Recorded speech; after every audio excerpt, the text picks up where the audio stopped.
Hi, good morning. Thank you for tuning in to Local News Live. We do this every weekday morning at 9 a.m.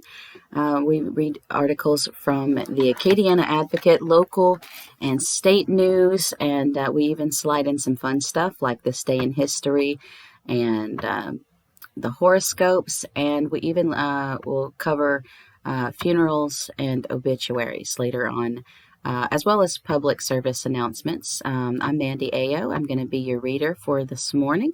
And on that note, let's go ahead and get started. Edwards, extra jobless pay coming. Laid off workers could soon get $300 more in weekly checks. This is an article by Sam Carlin. Louisiana's more than 400,000 laid-off workers will be able to tap into an extra $300 a week unemployment benefit, state officials said Thursday, after new federal guidance made it easier for the state to pay its portion of the cost by using existing benefit payments. Still, it's not clear when jobless workers will start receiving payments, which are less than the $400 initially touted by the Trump administration. For about 200,000 of them, the state will need to reconfigure its computer systems, which led to maddening delays early in the pandemic. And the state hasn't received the money yet. When the payments do arrive, they will be retroactive to August 1st, Edwards said. But he also cautioned the benefits would run out in a matter of weeks unless Congress delivers a new aid bill. The announcement by Governor John Bel Edwards means workers could soon get relief after losing an extra $600 weekly benefit that expired in July, followed by fruitless negotiations in Congress over a new aid package that would replenish the payments. It also comes, one moment here, I'm going to answer the video call from Bruce Cohen, who is our volunteer reader this morning. Hi, Bruce. I've got us in a double place. Let me turn you off on this other computer here. I was actually in the middle of the first article, but I'm glad you joined me this morning. Thanks so much. Are you all right? Everything okay?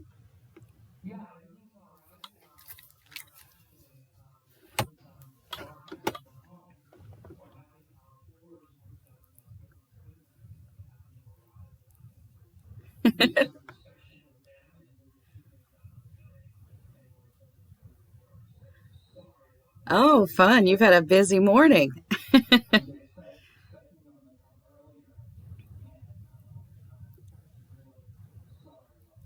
Oh, that's totally okay. Yeah, absolutely. Well, yeah, absolutely. I worried a little when it got close. I'm like, well, hopefully he's just sleeping a little late. Hopefully all is well.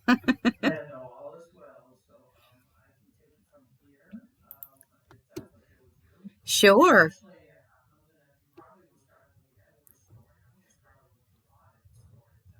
Okay.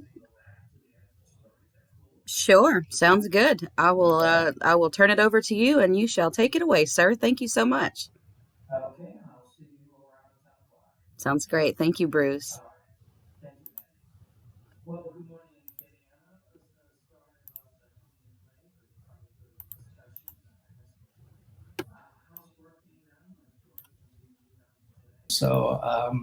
But you don't need to know all about that. You need to know about what's happening in the news in the Acadiana area. So I'll be more than happy to talk about that this morning. The first story I would like to read is an audit. Uval broke laws to keep LUS Fiber afloat by Claire Taylor, staff writer. A forensic audit of Lafayette Utility Systems Fiber Division suggests Terry Huval, former LUS and LUS Fiber director, intentionally and unnecessarily billed LUS as substantially its customers for connections and services to prop up fiber operations, possibly in violation of the Fair Competition Act, Public Service Commission rules, and other state laws. Lafayette Consolidated Government, or LCG, on Thursday released a 32-page report on the audit's findings dated August 12. Carr, Riggs, and Ingram CPAs of Metairie were hired by City Parish Attorney Gregory Logan in February to conduct a forensic investigation of LUS's fiber's internal billing of LUS and other LCG departments from November 2010 through October 2018. Rouge declined to comment on the audit report. A March 2018 piece in the online publication Bayou Brief pointed out increases in the telecommunications expenditures of LUS departments corresponded with the revenue increases in the fiber division's budget. Rouge, for unexpectedly retiring in July 2018, said an internal review revealed charges for fiber services at sewer lift stations that were never connected or used. He reported the problem to the PSC, and fiber reimbursed LUS for the charges. As other irregularity of service in which LUS was billed for high-cost connections and service by LUS Fiber, former Mayor President Joel Robideau split LUS and LUS Fiber, appointing separate directors for each. Robideau and the current LCG administration launched investigations, including the forensic audit. The district attorney's office and state police also are conducting investigations. The audit reveals that LUS Fiber used a power outage monitoring system on 989 customer locations to alert the department when the service went down.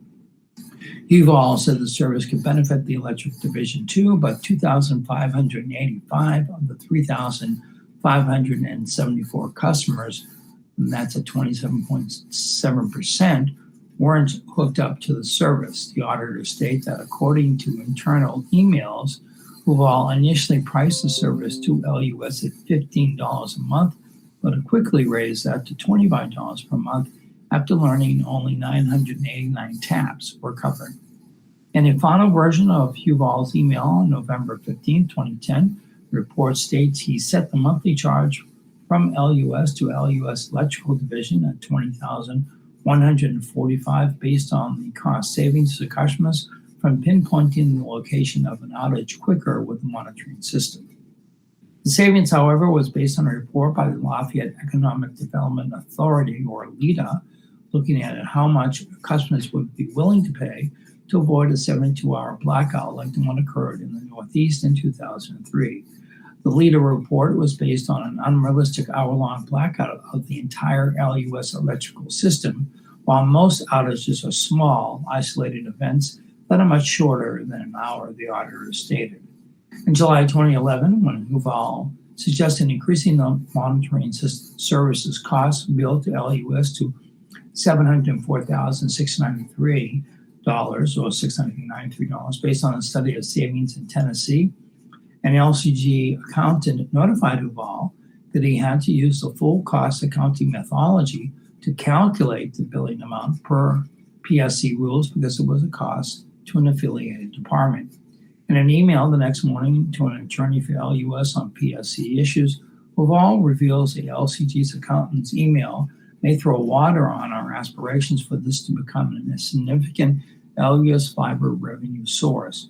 Rouge, the auditors said, met with a LEDA economist that day, and LEDA's report was changed to say the monitoring services cost savings were higher than previously estimated, justifying a higher charge to LUS of $84,450 per month.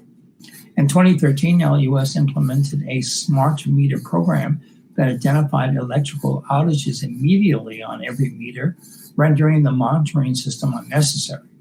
The auditors report, but Rouge ordered the monitoring systems to remain in place in case questions arose at an upcoming budget meeting. From fiscal years 2011 to 2018, LUS paid LUS Fiber $7.3 million for the monitoring service at a monthly rate of $84,450 through July 31st, 2019. Because the monitoring service is charged to LUS on anticipated customer savings instead of actual cost to provide the service, which was lower, was an improper charge to an affiliated department and a violation of LUS's own cost allocation manual and PSC rules, the auditors wrote. The auditors on page 12 of the report allege Rouge made false and intentionally misleading statements during the investigation that may have violated one or more state laws. In November 2010, with LUS Fiber facing cash flow problems, the auditors reported Duval instructed managers in the water and wastewater divisions to identify places that could use LUS Fiber technology to increase revenue for the fiber division. As a result, the wastewater division requested fiber connections for 35 lift stations, even though they already used another outage monitoring system through LUS at no cost. It will cost more than $134,000 to reconfigure the lift stations to accept LUS Fiber, the audit states. Duval is maintaining he was not aware the wastewater division of LUS was billed for fiber service even though it wasn't connected. The audit report suggests otherwise. A March 2011 status report email said 13 lift stations had fiber, but none was operational. Still, Duval ordered LUS bill for 22 lift stations. By February of 2012, 30 lift stations were billed $1,949 a month for the LUS Fiber internet service. Duval ordered another 66 lift stations to be connected to LUS Fiber in May 2013, even though the older stations didn't have the connections to receive the service. It cost $217,883 to fit the stations and $470,586 for contracts to install the fittings. The total cost to equip the lift stations, a court passed down to LUS customers, was $834,969 plus the monthly LUS Fiber internet cost, the auditor stated. Driven by Duval's arbitrary decision to increase revenue to the fiber operations, the report states that connections of the lift stations appear to be cross-subsidies from LUS to LUS Fiber, a violation of the Fair Competition Act. Emails in mid-2013 between Duval and what auditors describe as his inner circle discuss imputed tax payments of $1.1 million to $1.2 million due in January 2014, the audit states. The payments, they report, would make it impossible for LUS Fiber to pay down cash loans, which could raise negative political attention. However, the report continues, if LUS Fiber were unable to pay the imputed taxes, it would be forced to record the amount due as a note payable to LUS. Duval and a consultant received the problem by generating more revenue for the fiber operation through LUS service charges, the auditors allege. The new cash model proposed by Duval in July 2013 was expected to generate $1.1 million from LUS and avoid new imputed tax loans, consultant Doug Dodson wrote in an email. You can tell them, the outside world, that you are now currently covering imputed taxes, Dawson wrote. Based on the number of fiber customers at the time, Dawson said it could take 4 to 5 years off a cash loan. He suggested Duval charge LUS an additional $1.1 million in new services and use the money to pay off the cash loan instead of new imputed taxes. In an email to an attorney in June of 2014, Duval said LUS paid the imputed taxes to LUS instead of the city of Lafayette because he feared the city parish council might have used the money for another purpose, and it was essential that the money be available for LUS Fiber to borrow. The audit shows internet bandwidth and other updates were made in various LUS divisions, totaling $1.38 million, including $385,724 back billed. The nature of the back billings was such that the service changes were made effective at the beginning of the fiscal year, regardless of whether the service was available and turned on at that time, the audit report states. It continues acting in his capacity as the director of LUS and LUS Fiber, who have all authorized and directed the arbitrary and unnecessary service upgrades and additions, self-dealings that clearly benefited LUS Fiber. The upgrades cost LUS $1.43 million, the audit states, and those costs will pass on to the LUS customers. The dealings appear to be cross-subsidies, which are prohibited by the Fair Competition Act, the report suggests. The auditors found problems with how the reimbursement was calculated to come up with a $1.75 million reimbursement by LUS Fiber to LUS for the lift station fiber services. The reimbursement, the audit states, shorted LUS at least 40,000 for those built out not connected to LUS Fiber. When figuring in the increase in bandwidth, the reimbursements were short by about 435,000, the report states. LUS Fiber also may have shortchanged other LUS divisions by calculating interest at a lower rate, which didn't appear to comply with Fair Competition Act or PSC rules. The audit details other questionable charges by LUS Fiber and alleges Huval had under influence over consultants and their reports. Huval does not appear to have conducted himself with appropriate fiduciary care in carrying out this dual dictatorship role, the audit concludes. Or directorship, not dictatorship, dual directorship role, the audit concludes. In all of the instances of potential violations of the PSC rule and Fair Competition Act, the audit states Huval dictated, authorized, or was aware of the improper activity and may have violated a number of state laws, including theft or misappropriation, filing false public records, injuring public records, and cross-subsidization. Boy, that was a long story. That gives you all the details on what's going on. This story has been happening for years, so hopefully it will come to a final conclusion sometime, hopefully soon.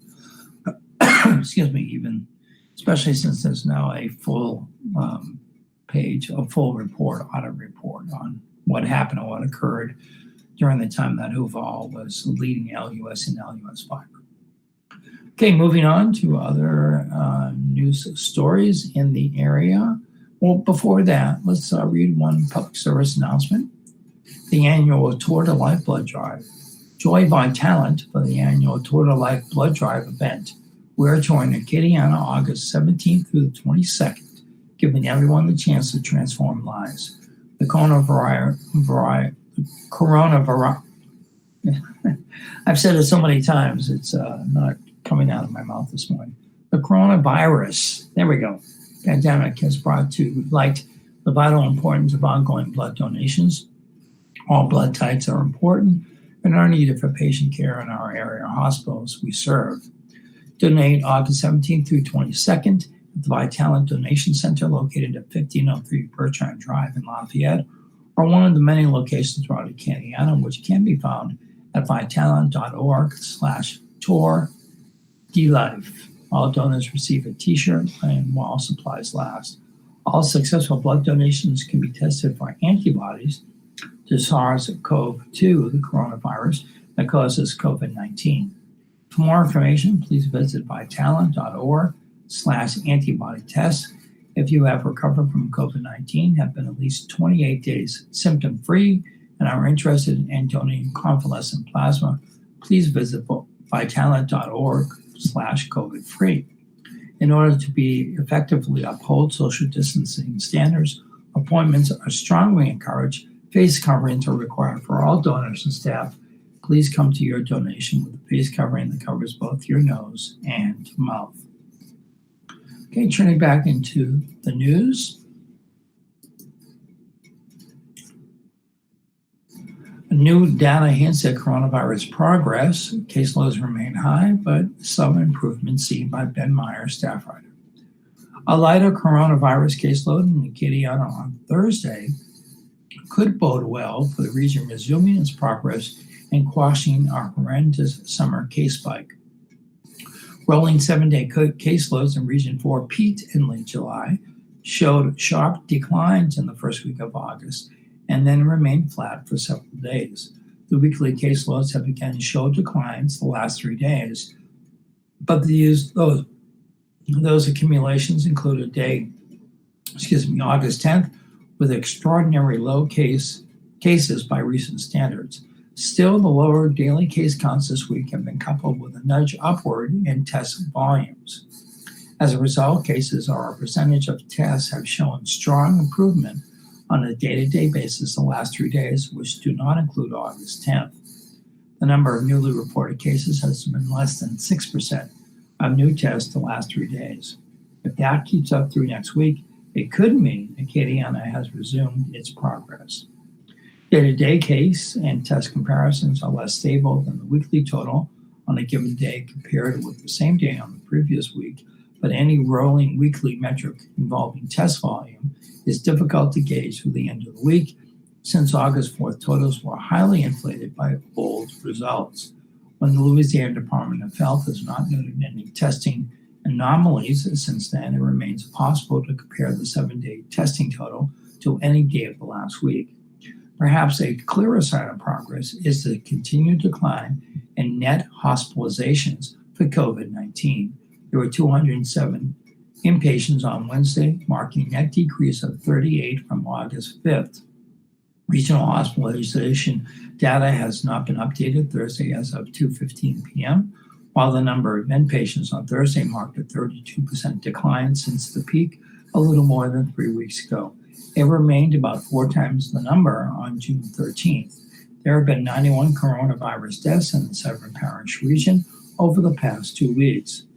This death rate remains historically very high, but slightly reduced from a peak of 102 reached on August 10th.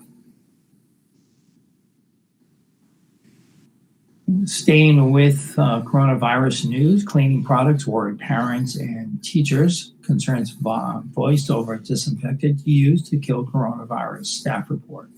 Parents and teachers spoke out at a Lafayette Parish school board meeting on Wednesday, voicing concerns about the cleaning product chosen for disinfecting Lafayette Parish public school classrooms. The product, product HALT is a self-described by producer Spartan Chemical Company as a hospital-grade one-step cleaner. It's bacteria-free, virus-free, mildew-free, fungus-free, and disinfectant. Speakers at the meeting also described it as a possible corrosive and irritant, which is classified as a pesticide. Julie Reed, president of the Lafayette Parish Association of Educators, said the group has received many complaints and concerns about the product after teachers returned to the schools for training August 5th. Educators have been testing the product in the classrooms as they practice new safety protocols and strategize for the unique needs of the new school year during the COVID-19 pandemic. Lafayette Parish Public Schools are slated to reopen September 8th.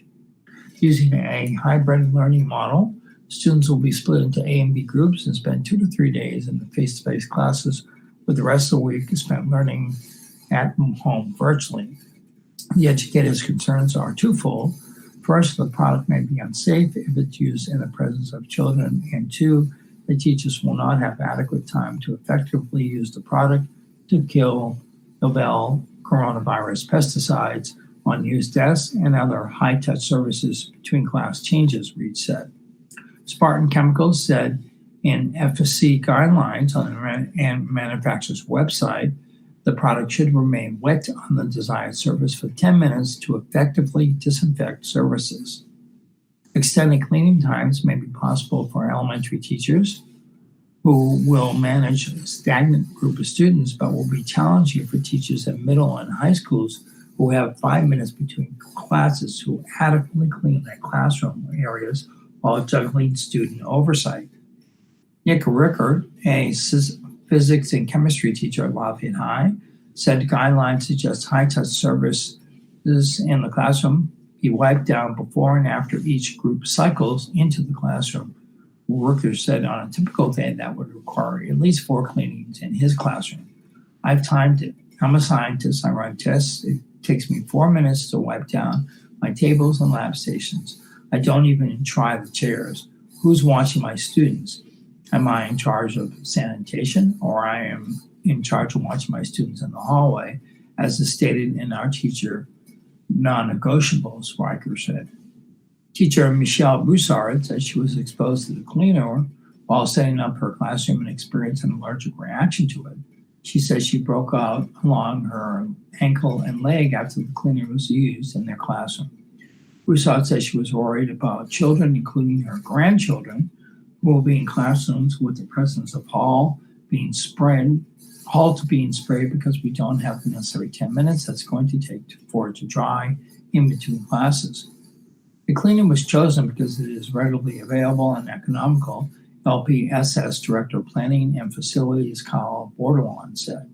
Bordelon said the school system received a letter from Spartan Chemical asserting the product is safe for use around children and pregnant women. He also said the product is listed on the U.S. Environmental Protection Agency's List N for use against the novel coronavirus. The product HALT itself is not listed, but an equivalent product with the same chemical makeup is included, and HALT falls under that approved product category, according to the EPA website. Bordelon said teachers and staff who have had allergic reactions like Broussard should contact their principal and the district's risk management department to identify an alternate product to use. Bordelon said there are two types of HALT, a concentrated form and a user-prepared diluted form. He said the product schools will use will be mixed with water. Bordelon said concerns about the product's corrosiveness and more serious risk to eyes, skin, and the respiratory system stem from a safety data sheet related to the concentrated product, not the diluted product. He said any cleaning product that kills bacteria is technically considered a pesticide, and that any cleaning product can cause irritation and discomfort, especially if it gets in a person's eyes. Any cleaning chemicals, I'm sure, are going to have warning labels that if you get the product in your eyes, it could cause irritation. If you inhale the vapors or the mist or the product itself, it could cause some discomfort or irritation, Bordelon said. For the number of schools, we felt it was the best product, he said.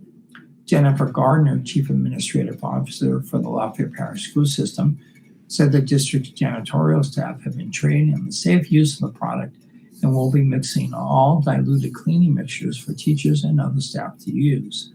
She said HALT had been in use since March in schools, and she's used it personally at the district's central office. Gardner said teachers will be provided disposable gloves to wear when using the cleaning product. The chief administrator also said time constraints should be addressed by pairing teachers together to alternate classroom cleaning and student monitoring duties. The hope is also that alternating desks or workstations used by class period will reduce student contact with youth services and reduce the amount teachers need to clean their classroom spaces, she said. Addressing the time issue, Bordelon noted there's a difference between cleaning and disinfecting requirements in the language from the Louisiana Board of Elementary and Secondary Education, or BESE. Cleaning is required between group contacts, not disinfecting, so it's possible the HALT product could be used to quickly wipe down desks and then be used to sit for a longer disinfecting period at the end of the day, he said. That assessment concerned Reed because if a quick cleaning isn't guaranteed to kill the virus, how can clean areas be considered safe for student contact, she questioned. All right, we'll have one more public service announcement, then we'll move on to our day in history, the zodiac or the horoscope, as I like to refer to it as, and the funerals in the Kittiana area for the day. A Festival of Words fundraiser. In the disconnected, crazy world right now, we invite everyone to create some magic with us. Festival of Words is getting to know you. On September 10th, the Festival of Words hosts a presentation of new original works by 45 authors. The event is a culmination of a fundraiser in which the public commissions writers to create personalized poems, stories, and songs. We're thrilled to have a diversity of authors, from poet laureates to beginners from Lafayette to Church Point to New York City. Come listen to these one-of-a-kind premiere performances on our online cafe. Grab a drink, snacks, and sit back for an evening of fun. Some of the presenters are Jack Bedell, former poet laureate for the state of Louisiana, Darrell Barker, another former poet laureate, Dominic Cross, a very well-known advocate columnist, Charles Garrett, Tony Daspit, Cornelius Eady, Charles Claudel I Garrett, Valentine Pierce, Donnie Rose, Mona Lisa Saloy, Sandra Sara, Tim Siebels, Tyler Robert Sheldon, Margaret Simone, John Ronan Smith, and many more celebrated authors. Go to the Facebook event page for Words for You. The link to the Zoom Cafe will be available the week of the event. Or you can contact Martha Gardner at fowmartha@gmail.com or call 337-804 2482. Funds raised by Words for You contribute to the 13th Annual Festival Awards. The Festival Awards brings established authors from all over the world to Acadiana to give public readings, writing workshops in community centers and public schools during the first week of November, along with the drive-by poetry event that takes place every year as well.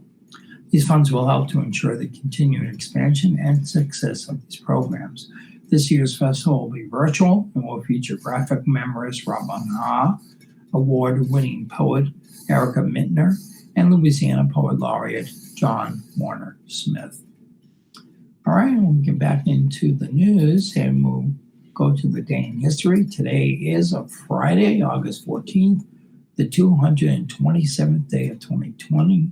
There are potentially 139 shopping days left in the year. Today's highlight in history on August 14th, 1997, an unrepentant Timothy McVeigh was formally sentenced to death for the Oklahoma City bombing. McVeigh was executed by lethal injection in 2001. On this date, in 1900, international forces, including U.S. Marines, entered Beijing to put down the Boxer Rebellion, which was aimed at purging China of foreign influence. In 1935, President Franklin D. Roosevelt signed the Social Security Act into law. In 1941, President Franklin D. Roosevelt and British Prime Minister Winston Churchill issued the Atlantic Charter, a statement of principles that renounced aggression. In 1945, President Harry S. Truman announced that Imperial Japan had surrendered unconditionally, ending World War II.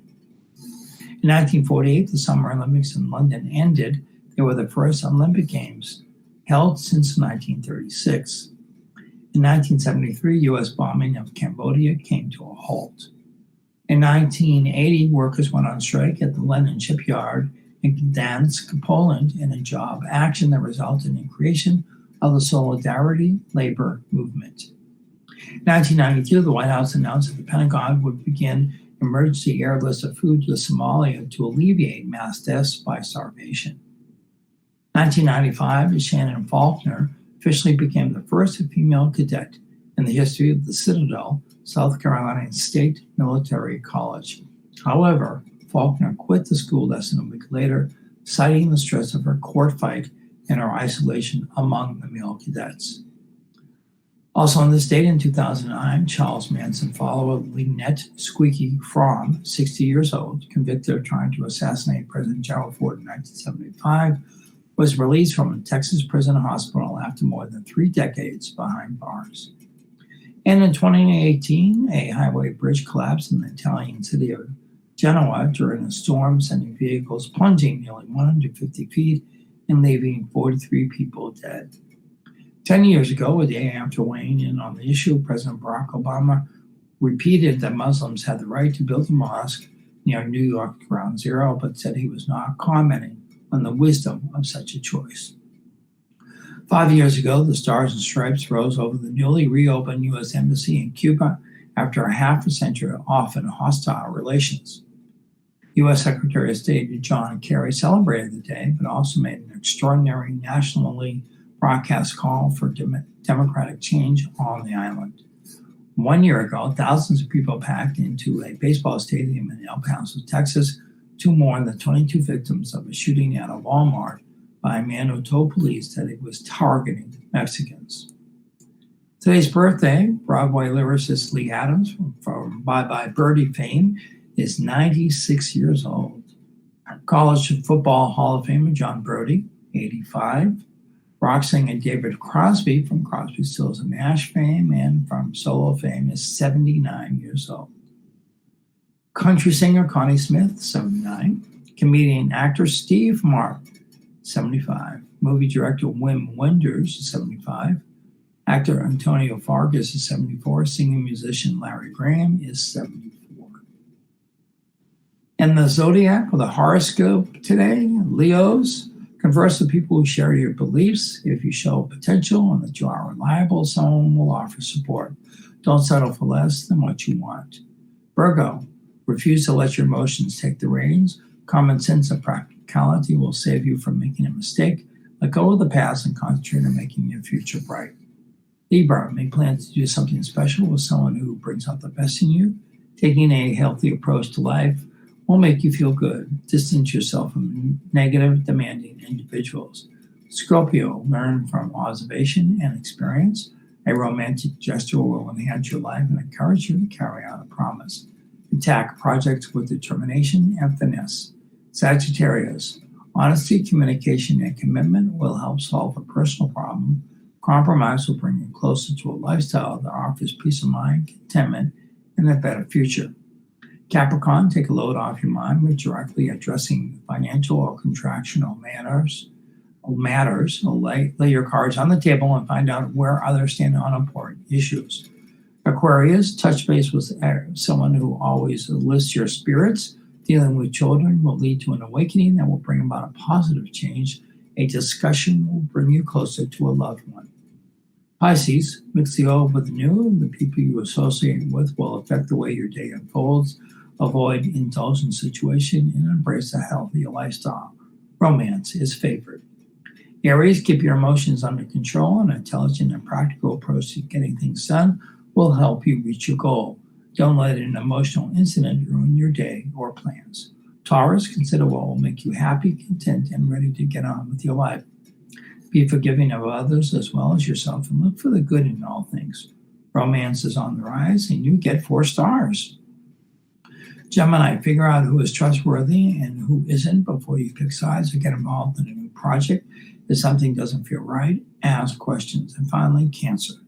It's okay to make a change once in a while. Stop fearing the unknown and start discovering what life has to offer. Be imaginative and follow your heart. And as always, the horoscope is an entertainment feature, not based on scientific fact. The funerals today in the Kittyhawk area include Phyllis Bro, David or David Funeral Home in New Iberia at 1101 Trotter Street in New Iberia at 2 p.m. Patricia Dorsey, Immaculate Conception Church in Oliveham, and Pedro Salvatierre, St. Joseph Catholic Church, 401 South Adams Ave in Rain at 2 p.m. All right, folks, getting back into the news. We have a story. We have a couple of entertainment stories to read to you this morning. Getting into art. Illustrated Cafe going in at the Acadian Center for the Arts by Megan and Wyatt, staff writer.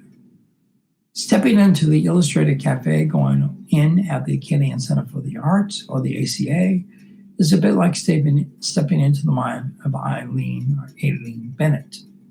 The Lafayette Illustrators immersive public art project, to be unveiled in its entirety in October, will transform an existing minimalist cafe into a black and white real-life comic strip that people can populate and photograph. This is literally a different world you enter, Bennett said. It's like stepping inside my brain onto someone's very posh living room with some hidden humor thrown in. While white tables and chairs will be outlined in black ink to go with 2-dimensional backdrops and props with a mix of 3D and 2D objects. It can be difficult to determine what's real and what's not. The furniture, although it may look like it's made of paper, will all be real. This is a great space in the ACA that is underutilized, said Jake Falk, Visual Arts Director for the Acadian Center for the Arts. We have beautiful tall ceilings. We have lots of space. It's all sunlit. It's basically a soft box that lights itself, so it's perfect for photography. The preview piece went into place this week. Eventually, the entire ACA Cafe will be illustrated. It's an extensive undertaking that requires sanding and painting furniture white, then outlining it strategically in black and sealing with a protective coat that's sanitizer friendly. Bennett has wanted to do the project for years, but she quickly realized that she couldn't do it alone and enlisted volunteers from the community to help.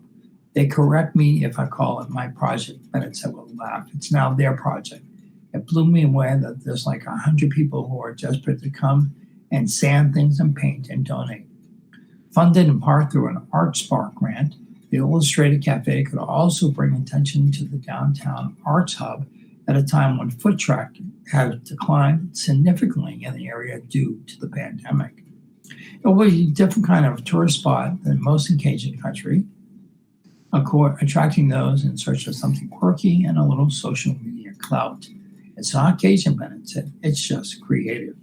There's a plan to include postcards and guides to offer spots in downtown Lafayette and Acadiana for visitors who may not be familiar with the area.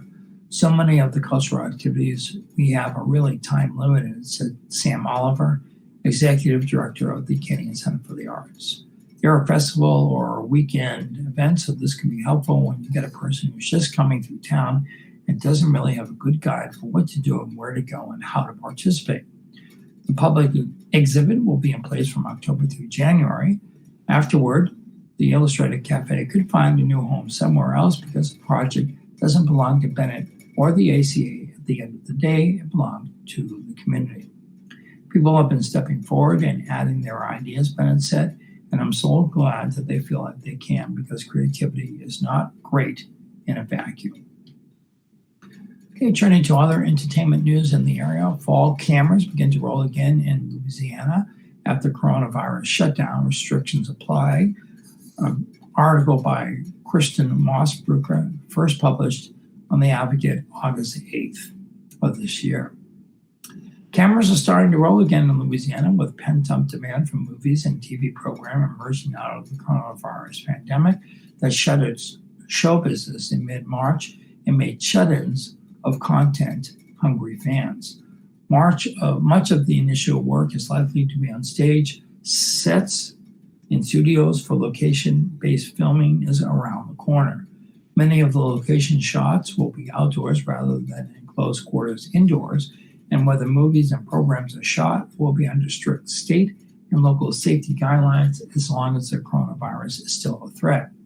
There's so much at stake. Our industry is requiring health safety inspectors to monitor the crew and taking temperatures, especially when you have asymptomatic people, said Trey Burvant, president of the Louisiana Film and Entertainment Association and founder of Second Line Stages, a film facility in New Orleans.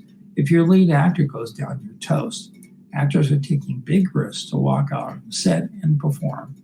You're going to have a rush for our stage space, said Aaron Baham, Director of Operations at Celtic Studios in Baton Rouge. Because it can be controlled, it's going to be the easiest place to film, and you've got projects that are now backlogged, he said. There is a deficit of content right now, and studios are eager to get back to filming, Burvant said. Those in the state's film industries are just as anxious to get them back.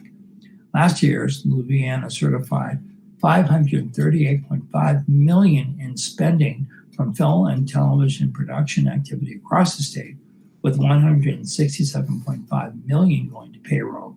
Since 2002, there has been more than $7 billion invested by the film and digital media industry in Louisiana, supported by often criticized state tax credits. A study last year showed for every dollar spent on the tax credit programs for the entertainment industry in Louisiana, mainly the film tax credit, state and local governments get about 36 cents back in tax revenue. The spending activity during the course of a film is unmatched by other industries, Burvant said. The typical television show has a $40 million to $50 million budget, and they shoot each episode, which means $3 million to $4 million being dropped into the economy at once. Studios have contracted with Central Casting of Louisiana in recent weeks to post casting calls for extras and body doubles for clients such as Amazon Studios. The casting calls posted online describe several outdoor scenes around New Orleans, with some appearing to be outside shops and in cemeteries and other isolated locations. Baton Rouge's Celtic Studios have seen more productions reaching out to schedule projects, and some are looking to do more scenes digitally than the traditional green screen, but no cameras have begun rolling yet. Nothing in Baton Rouge that would start shooting in August, but certainly a project that could open offices in August and maybe shooting by September, Baham said. There's lots of interest, but there's numerous projects that haven't been asked about later this year and into 2021, he said. We have one production that's filming as of Monday, and we have another production filming in about 2 weeks, and hopefully more in September, said Carol Morton, Director of Film New Orleans. There are about 15 different productions active in New Orleans when the statewide stay-at-home order was imposed in March, according to the city's film office. The majority of those projects are still online and completing their shoots, Morton said. We're looking forward for the crews to get back to work. The productions hire at least 85% local talent, and we have about 1,800 union members who work on our film, she said. The hiring of local talent and contracting with Louisiana businesses for props, equipment, catering, and other supplies or services required in large productions such as a television series or feature film is an extra boost to the New Orleans economy, which is suffering from a slump in tourism during the coronavirus pandemic. Television series cannot just change their locations, and they have been leading the way for returning to the city of New Orleans to film, Morton said. Typically, the release and television schedules are about 5 months out. Think about how much content is produced in 5 months. There's going to be a massive demand, Burbank said. The stage company invested in specialized air filters for the indoor filming space and other PPE materials or personal protection materials for his clients. There are a few in the studio already. Sensing that demand, competition for resources is coming. Catherine Ann Taylor, an independent filmmaker and alumna of Tulane University, already has jumped on the ability to film in Baton Rouge, having worked previously on another indie flick in the city. The plan was to delay filming until next year because of the pandemic, but the director decided to go forward because there's less demand right now than there might be in the coming months, especially if a coronavirus vaccine is released. It's a huge opportunity having the resources that you need if it can be done safely, said Taylor, who lives in New York City and plans to submit the film for the Louisiana Film Prize.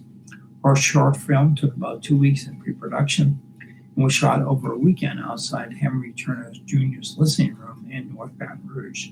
The film hired local actors and a crew of fewer than a dozen people, all who wore masks. Much of the film, known as Thin Slicing, is based on an original play. It was shot overnight and nearly all outdoors.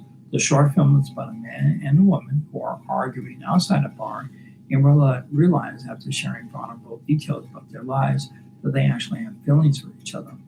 We filmed between 6 p.m. and 6 a.m. We got our last shot 2 minutes before sunrise. It was miraculous, Taylor said. Most of it was outside, so it was very dependent on light. It's a whole nother day of shooting if you don't get what you want in that time period. There's a lot more interest in ensuring exteriors, Morton said. The new model is leaning toward being able to shoot in an outside space. State guidelines suggest Louisiana productions should have a safety officer, restrict visitors' access to the production areas, and require masks for everyone but performers. Digital scripts should be used and other basic good hygiene enforced. New Orleans has additional safety guidelines in place, but it is not contradictory to state best practices, which were compiled in a collaboration among the state, businesses, unions, and cities to reduce the spread of the virus. The biggest facet of restarting the Louisiana film industry is continuous testing for anyone who may have been exposed to the coronavirus. If you're talking about a film set, it's a very small ecosystem. People can distance, but they are still working together in a group situation. Productions are testing 3 to 5 times a week, Morton said. Some productions have more than 100 people working at the same time, but the new guidelines recommend a zone method where a select group have direct contact with the actors who cannot wear a mask during the scenes, while the crew may be physically split up in different locations to prevent crowds. Burvan said the new safety protocols could add up to 30% to the cost of doing a film, and there was some concern about how that might impact independent filmmakers. And if you usually shoot 12 hours a day for 3 months, you're going to have to rethink the entire approach for making a film, Burvan said. But the owner of Phantom Light Productions, a full-service production business in Baton Rouge, the industry demands have already changed. The industry has changed a lot, said owner Kevin McBurn. I think festivals are a great example. Since they are streaming online, there's a lot of demand for some things like video, not so much for other services. The business was planning its first short feature film, but that's not likely on hold, at least until November, he said. Everything has kind of stopped in March and things are starting to move forward, McWarren said. Some of us are doing well and some are not and still struggling to find their way. I think the independent film industry, we've always had to adapt to stay relevant and viable. COVID-19 is just another one of those challenges that we have to overcome. The inaugural Louisiana Bilat Legacy Film and Arts Festival in Baton Rouge was supposed to roll in late June, but organizers pulled back due to safety concerns about drawing a crowd. We had to shut everything down and everybody is just scattered to the wind, said Troy Robertson Lee, event organizer, producer, and founder of VIP Event Management Services. Independents like myself, we've had to start again at ground zero, he said. 3-day-long festivals meant to highlight Black artists, from filmmakers to musicians, and other art forms like dancers who have a connection to the African diaspora. The festival is tentatively scheduled for October and will likely be a mostly virtual experience as they're still reeling from a somewhat new reality. We can still create because we have more time, but it's a lot more difficult to bring the people together that you need, she said. We're all just winging a little bit. Financially, it's really tough, and everyone is so distracted. Okay, looking back at the news, we have a few more minutes here, a few more stories to read. Looking at the crime blotter for the area, boy 16 arrested in a hotel shooting by the Advocate staff reports. A man shot and critically wounded at a Northeast Evangeline Thruway hotel Wednesday had died in a hospital, police said. The man was found unresponsive and suffering from a gunshot wound at a hotel in the 2200 block of Northeast Evangeline Thruway Wednesday afternoon. He was taken to a hospital for treatment where he later died. Lafayette police spokesperson Sergeant Wayne Griffin said a 16-year-old boy was arrested on account of second-degree murder in the shooting, Griffin said. The name of the victim was not being released pending family contact Thursday afternoon, he said. No details were available about potential motive or the circumstances of the shooting. Man accused of killing a 20-year-old. A Lafayette man was arrested after a 20-year-old man was found dead near the roadway on South Refinery Street on Wednesday morning. Jonathan Bargeman, 42, was booked on counts of second-degree murder and felon in possession of a firearm after Markaylin Edmond of Lafayette was found dead outside a home in the 100 block of South Refinery Street. Lafayette police officers responded to the scene around 6 a.m. Wednesday and discovered Edmond dead from a gunshot wound to the upper torso, Lafayette police spokesperson Sergeant Wayne Griffin said in a statement. The accused bond is set at $150,000 for both charges, according to online booking records. Bargeman was at the scene when investigators arrived, and police say the suspect shot Edmond while the two men were having a verbal altercation. Bargeman was taken into custody and questioned before he was booked in the killing, the statement said. And deputies investigated a dog found dead. The Lafayette Parish Sheriff's Office is investigating a possible animal cruelty case after a dead dog was found floating in a carrier crate on the Vermilion River on Thursday.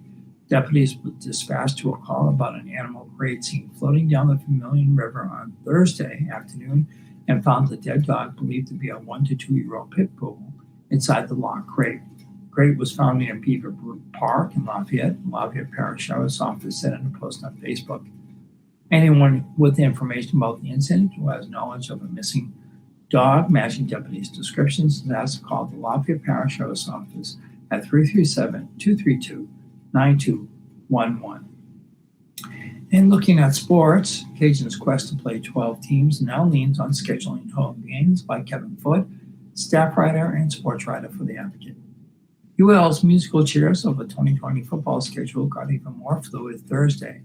In fact, so fluid that now with 3 openings to fill in on the Cajuns' slate, UL Athletic Director Brian McGard admits his overall goal has changed. Getting home games will now trump playing 12 games, McGard said.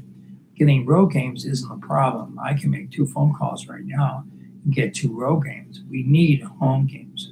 The problem is everybody needs home games. The Cajuns have only 4 home games versus against Georgia Southern on December 26th, Coastal Carolina on October 17th, Arkansas State on November 5th, and South Alabama on November 14th. Thursday's announcements certainly complicated things. First, New Mexico State officially postponed its football season until the spring. The Aggies were scheduled to play the Cajuns for the homecoming game on August 24th. As an independent filled with Mountain West games, the Aggies were left with few options for playing, with their schedule packed with Mountain West, SWAC, SEC, Pac-12, and MAC schools, all of which either cancel fall sports or committed to conference-only schedules. Then the Southland Conference announced it postponed fall sports seasons until the spring. Interestingly, the league did tell its members that they could play non-conference games if possible. But McNeese State announced that noon Thursday, its decision not to play at all in the fall. So the Cajuns now have a September 5th opening, in addition to losing the Wyoming games on September 12th, when the Mountain West opted out of fall sports. We weren't caught off guard by these two developments, Mackert said. I knew both were a possibility. On Wednesday, UL announced the addition of Iowa State to its 2020 schedule, and the game to be played on September 12th in St. Ames, Iowa. And I'll continue with the story in a moment, but I just want to let you know that our audio portion of today's broadcast on our television stations have ended at this point. If you wish to continue to listen to this morning's broadcast, you can go to our YouTube station, which is AOC Community Media, or our online Cypress Street streaming radio online page as Cypress Street Radio, CYPRESS Street Radio. Just click the play button and you continue to hear the broadcast. The payout on Wednesday, UL announced the addition of Iowa State to its 2020 schedule, and a game played September 12th in Ames, Iowa. The payout for that game was $350,000. McGatt says such road trips typically cost between $125,000 to $150,000, so he was pleased with the payout from the Cyclones. Going 11-3 last season is making this process of trying to get games very difficult, Mackert said. The Cajuns still haven't replaced the November 21st void, with Missouri now playing non-conference games in addition to the October 24th date left open by the New Mexico State opting out. Mackert said playing two FCS teams this fall is an option. For the record, UL's payout to McNeese was going to be $225,000. Central Arkansas declared its intentions to play football, even if the Southland Conference and other FCS schools opted out for the fall. Central Arkansas was scheduled to play Stephen F. Austin on October 24th, and Incarnate Word on November 21st. Incarnate Word, Southeastern, Nichols, McNeese State, Sam Houston State, and Northwestern State have officially announced they're not playing any games in the fall. Abilene Christian and Lamar have announced they're exploring opportunities to play non-conference games. Houston Baptist confirmed it plans to still play North Texas on September 5th, Texas Tech on September 12th, and Louisiana Tech on September 19th for a 3-game non-conference fall season. Stephen F. Austin coach Colby Carthel tweeted Thursday this program's intention to put together a fall schedule as well. Central Arkansas was the preseason favorite to win the Southland Conference this fall. The Bears added Arkansas State to its schedule on September 19th. Maggers suggested 2 weeks ago that the Sun Belt schedule could be altered to accommodate the pursuit of its members getting 12 games played, but now feels the Sun Belt schedule is closer to being set in stone. In effect, it's like putting people together in a giant puzzle on the fly these days for athletic directors. Trust me, I'm making calls to everybody I can, Maggers said. I'm not completely shutting the door on 12 games, but if I can get 2 home games right now, get to 11, I'd probably be content and call it a day, unless an attractive road game just happened to fall into my lap. Maggers said there's no hard deadline, but hopes to get the schedule set within a week. With McNeese now out, Tulane was originally scheduled to play Southeastern on September 3rd. The Green Wave could be an attractive puzzle piece to add to the discussion. Louisiana Tech doesn't currently have a September 5th date filled either. Theoretically, other options for the Sun Belt schools with openings are Tulsa was to play Northwestern State on September 19th, and Rice had Lamar on September 26th. Stephen F. Austin is scheduled to play SMU on September 12th, but the Lumberjacks intend to play. New Mexico State was slated to play UAB on September 3rd and UTEP on September 26th. The Cajuns and Blazers have a history in football. Another factor to keep in mind is the out-of-box option of playing teams since this season. Troy and Middle Tennessee have already agreed to play a home-and-home doubleheader this fall. While it's against conventional thinking, if the Cajuns could find a regional opponent, it might be a better option than just playing 11 games. For instance, UL Monroe still has an opening for a September 5th game as well. UL is traveling to Monroe on November 28th. Agger said that's probably not an option at this time. And that about wraps it up. We're within our hour of broadcast right at 10 a.m. So thank you for hanging in there. If you're still listening on AOC's Community Media station at YouTube and our Cypress Street online streaming radio station at Cypress Street Radio, that's CYPRESS Radio online, where you would go to that page online and hit the play button to hear our streaming broadcast. Again, as always, I appreciate the listeners who tune in every Monday through Friday from 9 to 10 a.m. to listen to all the Acadiana and state news that's available. There were a few state stories that I didn't get to this morning, but I think I covered most bases here. Hopefully you enjoyed listening to my broadcast this morning. I do appreciate you tuning in. We try to do this, like I said, every Monday through Friday from 9 to 10 a.m. for our visually impaired audience. And we also try to connect to those in our community who don't have access to the news cycle or the newspaper. And our stories come to you via our collaboration with the Acadiana Advocate. Again, we thank you for listening. This is Bruce Cohen, has always been Bruce Cohen. And as I say every morning during this pandemic crisis we're in right now, please be safe, healthy, and smart. Be smart, folks. When you go out into the public, wear your mask. It's not a big deal. We're all doing it, okay? A good portion of us are doing it, and we're adhering to the protocols so we can nip this virus in the bud, keep it from spreading. That's the main reason we wear masks, to protect ourselves and others. If we are affected, please wear your mask. Keep social distance.